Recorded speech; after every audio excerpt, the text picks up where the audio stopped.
Bonjour à tous, mes très chers amis du signe des Gémeaux, des Gémeaux.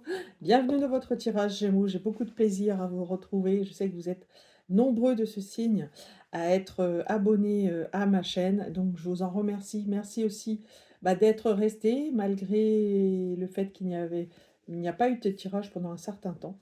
Donc merci de me rejoindre sur ce tirage pour l'année 2025, le premier semestre. Alors, mes chers amis Gémeaux, le Lightseer Tarot, voilà. On reprend le tarot fétiche de janvier à juin. Mais avant, j'ai envie de vous tirer, à l'instar de tous les tirages que j'ai fait jusqu'à présent, une carte de ce jeu, de ce magnifique jeu qui s'appelle La sagesse et la puissance d'Ho'oponopono. L'Ho'oponopono, art hawaïen, tahitien, relatif à l'effacement en fait des mémoires erronées.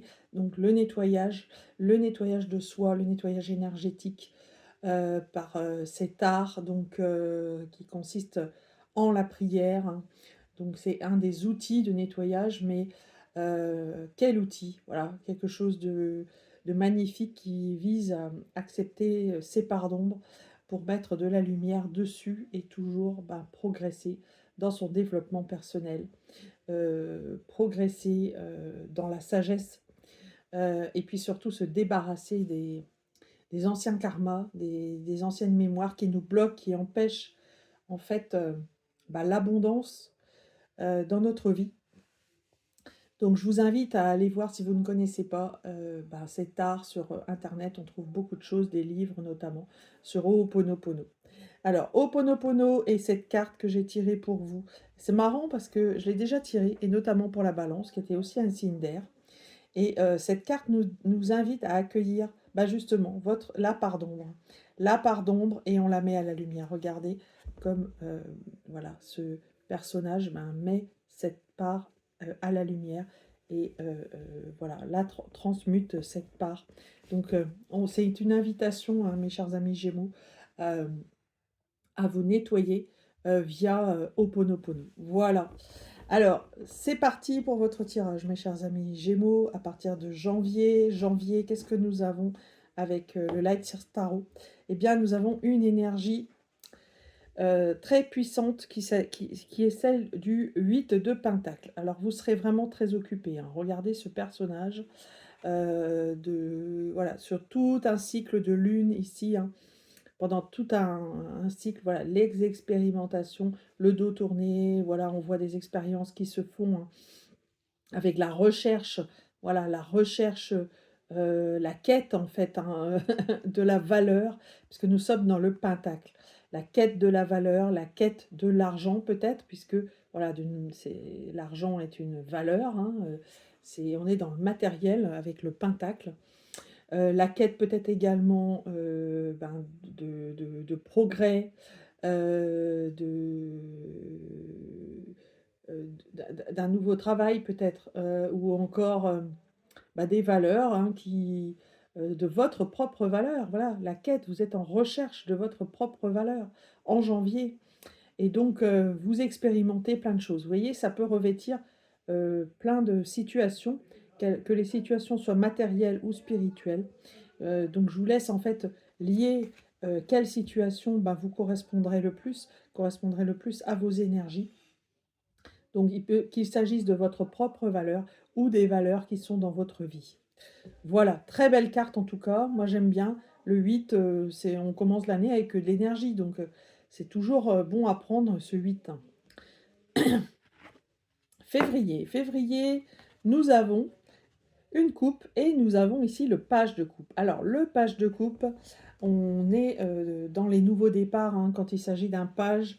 Un nouveau départ, mais qui a une connotation de jeunesse ou d'adolescent ou ce genre de choses. Parce que on est quand même ici dans un personnage qui est un petit peu crédule, un petit peu inexpérimenté dans le domaine du cœur, dans le domaine de l'amour.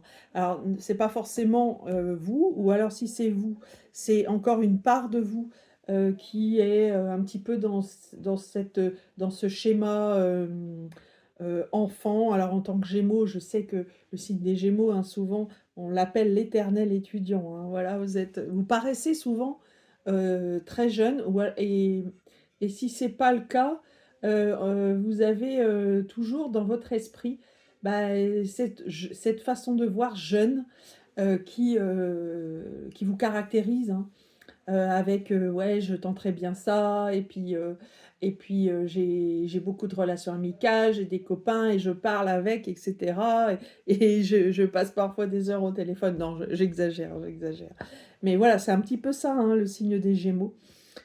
Donc on vous dit ici, ne vous faites quand même pas prendre pour le premier lapin venu, j'ai envie de dire, hein, au niveau du cœur. Donc attention à ce niveau-là.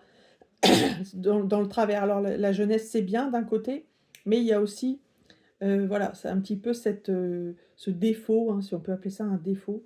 Mais comme vous le savez, hein, tout s'éprouve, tout est expérimentation, donc je pense que vous avez peut-être ce côté-là à éprouver en février. Alors, en mars, waouh, alors c'est magnifique, hein. Oh, quelle belle couleur rosée que vous avez sur ces deux cartes. Regardez, regardez comme c'est beau. Alors, on a les amoureux ici, qui est l'arcane 6 du tarot, l'arcane majeur. Alors, ça peut être l'âme sœur, hein, clairement. On est dans l'amour, là, hein. On est dans le choix amoureux, dans la fusion amoureuse. Et puis, on a le 8 de bâton. Regardez comme il y a un feu d'artifice ici. Moi, j'ai envie de dire qu'il y a peut-être une rencontre là pour vous, mes chers amis Gémeaux. C'est un feu d'artifice. Si c'est pas une rencontre et que vous êtes déjà avec votre âme sœur, ça peut être également, moi je le relie à des pétards de la fête. Donc peut-être une fête entre vous, un mariage, pourquoi pas.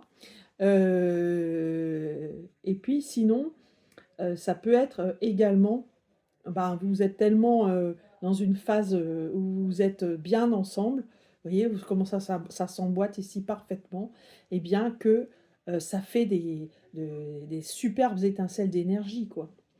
Donc c'est magnifique, hein. Moi je trouve ça superbe. Je vous envie beaucoup, chers amis Gémeaux. Je pense que le mois de mars pour vous va être très, très coloré et très passionné également, j'ai envie de dire, avec ces cartes-là. Alors le mois d'avril, wow. Alors on redescend quand même un peu là, hein. On redescend de notre nuage avec ces deux cartes qui sont franchement pas évidentes. On a d'abord le 10 de bâton ici. Le 10 de bâton, vous êtes au bout, hein, au bout de votre vie, entre guillemets, hein, bien sûr, au bout de votre énergie en tout cas. Vous en avez assez. Vous plieriez bien bagage et vous iriez bien ailleurs. Alors, ça peut être lié également à un manque au niveau matériel, hein, tout ça, hein. Ça peut être la personne qui part parce que, ben voilà, il y a un problème d'argent ou un problème de bien, un problème de valeur. Mais comme vous le savez, il y a aussi une connotation spirituelle. Ça peut être aussi que vous êtes dans le down au niveau énergétique et que pour le coup, et ben forcément, vous vous accordez moins de valeur. Et quand on s'accorde moins de valeur, on ne s'écoute pas. Et qu'est-ce qui se passe? Eh bien, on se laisse dépasser par les autres. On veut courir partout et aller vers toutes les demandes. On veut tout contrôler. Et pour le coup, eh ben, on est épuisé. Voilà, on a cette énergie. Alors faites attention à vous, hein. Faites attention à vous, chers amis Gémeaux.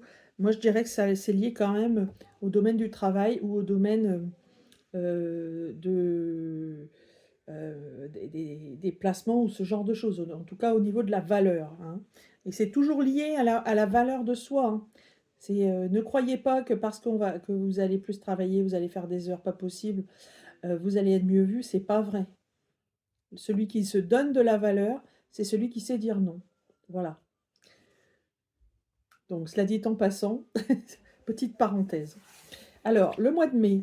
Le mois de mai, ah voilà, là vous avez un nouveau départ. Voilà.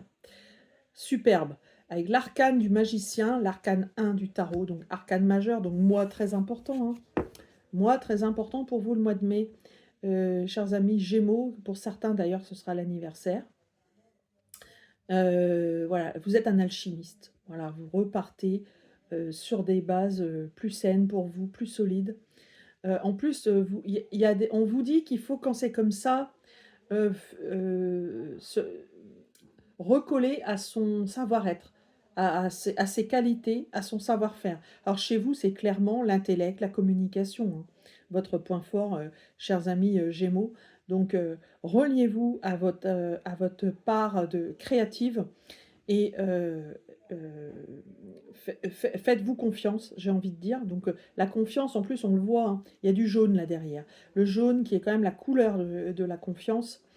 Donc, je pense que là, vous allez retrouver quelque chose, vous allez retrouver du peps.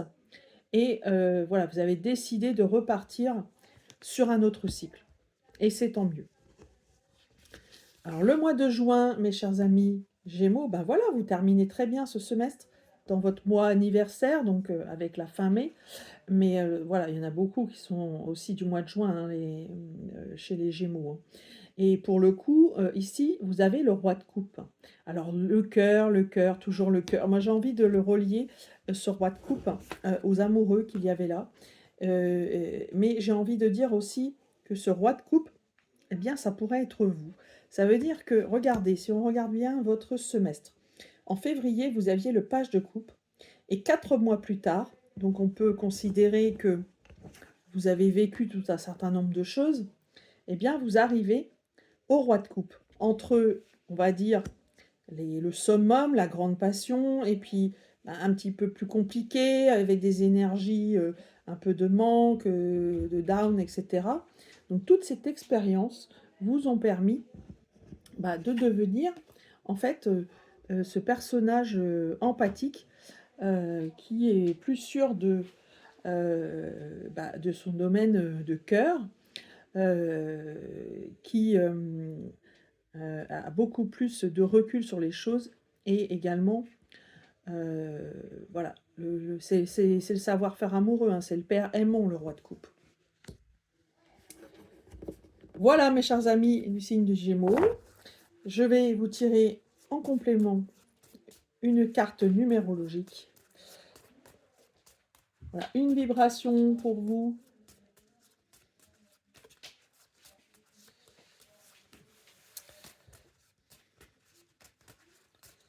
Alors, un chiffre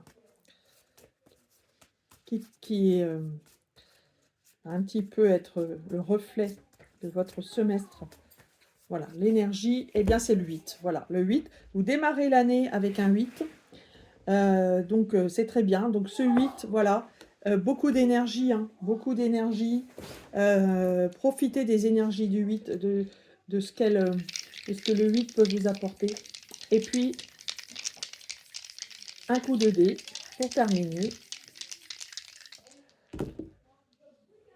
Alors, nous avons encore le signe du Sagittaire. Voilà, il est déjà apparu plusieurs fois dans les dés. Le Sagittaire, c'est votre opposé, hein. Voilà, alors soit le Sagittaire est un de vos signes, je vous rappelle que ces tirages sont généraux et que ça peut concerner à la fois le signe solaire, zodiacal, le signe lunaire ou l'ascendant. Et pour le coup, le Sagittaire vous montre en fait que le Sagittaire, il vous canalise, c'est votre opposé. Autant vous pouvez apporter, vous, des échanges du liant dans les communications, que le Sagittaire peut être parfois renfermé sur lui-même, mais le Sagittaire va vous apporter tout le contenu, si j'ose dire, le savoir. Quand on dit qu'on a réussi à allier le Gémeaux et le Sagittaire, les deux opposés, eh bien, on est dans le très bon pédagogue, celui qui, voilà, c'est le bon enseignant, hein. Et puis, nous avons la maison 2. La maison 2 qui est celle de l'expression de soi. Donc, je vous invite à regarder un petit peu ce que je vous avais dit là sur le Ho'oponopono au tout début. Donc, l'expression de soi, l'estime de soi, mais également les valeurs. Donc, la valeur de soi, bien évidemment.